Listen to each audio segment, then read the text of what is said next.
Mes chers enfants, que la paix du Seigneur soit avec vous. C'est avec un cœur lourd de sollicitude paternelle que je m'adresse à chacun de vous aujourd'hui, depuis ce siège millénaire de pierre.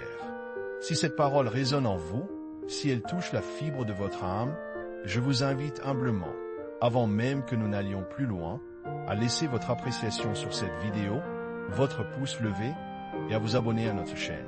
C'est ainsi que la lumière de l'Évangile pourra continuer à se propager, éclairant des cœurs et des esprits qui, peut-être, se trouvent aujourd'hui dans l'obscurité. Aujourd'hui, je désire porter votre attention sur un danger insidieux, un piège subtil que notre monde moderne, si souvent aveuglé par son propre éclat, a érigé sur le chemin de notre salut éternel. Le titre de notre méditation résonne comme un avertissement solennel. Ce que vous adorez en secret menace votre salut éternel. Il ne s'agit pas ici, mes enfants, des idoles d'or et d'argent que nos ancêtres combattaient jadis. Non, les idoles de notre temps sont bien plus discrètes, plus séductrices, car elles se nichent dans les replis de notre quotidien, se déguisent en aspirations légitimes, en objets de désir inoffensifs. Qu'est-ce que l'idolâtrie, si ce n'est placer quelque chose ou quelqu'un à la place de Dieu dans notre cœur? C'est accorder notre adoration, notre confiance suprême, notre quête ultime, à ce qui n'est pas le Créateur. De nos jours, cette adoration secrète prend 1000 visages. Pour l'un, c'est l'accumulation insatiable de richesses, le culte de l'argent et des possessions matérielles, qui promettent une sécurité éphémère mais laissent le cœur vide et anxieux. Pour un autre, c'est la quête effrénée du pouvoir, de la reconnaissance sociale, de la gloire humaine, qui étouffe la voix de la conscience et l'humilité nécessaire à toute vraie grandeur.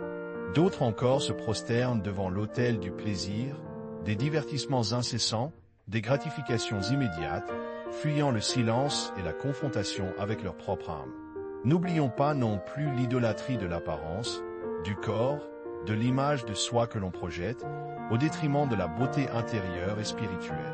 Voyez, mes chers fils et filles, comment ces idoles modernes ne sont pas des statues muettes dans un temple lointain, mais des désirs ardents qui, insidieusement, colonisent notre cœur, volent notre temps, notre énergie, nos pensées, et nous éloignent de la seule source de vie véritable. Elles promettent le bonheur, la plénitude, la liberté, mais n'apportent qu'une satisfaction passagère, laissant derrière elles un sentiment d'incomplétude et de vide abyssal. C'est là leur danger suprême. En nous absorbant tout entier, elles nous détournent du chemin de la vraie dévotion, du chemin qui mène au salut éternel. Nous nous attachons à ce qui est périssable, oubliant l'impérissable. Mes enfants, avant de poursuivre notre méditation sur la voie de la véritable dévotion, je ressens le besoin de partager avec vous une autre pensée, une autre sollicitude de mon cœur de père. La mission de l'Église, et par extension la nôtre sur cette chaîne, est de semer l'espérance, de porter la lumière de l'Évangile à ceux qui se sont égarés, à ceux qui ont perdu l'espérance, à ceux dont l'âme est assoiffée de vérité. Cette mission, aussi spirituelle soit-elle, requiert des moyens.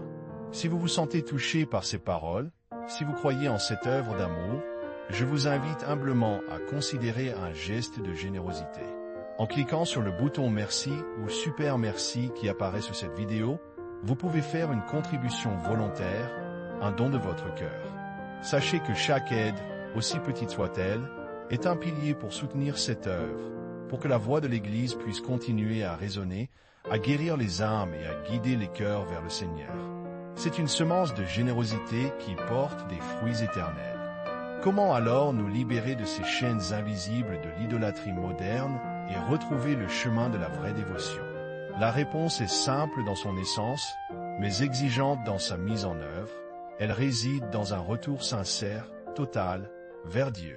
Il nous faut redécouvrir la primauté du Créateur sur la création, de l'Éternel sur le temporel.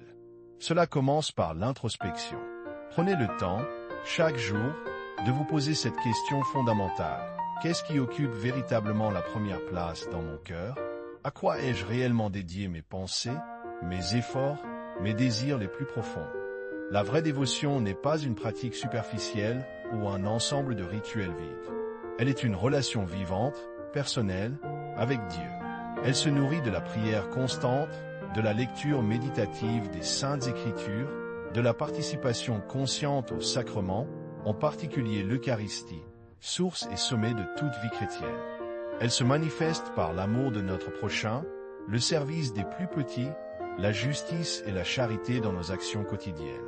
C'est en nous dépouillant de nos attaches excessives au bien de ce monde, en plaçant notre confiance absolue en Dieu seul, que nous trouvons la liberté.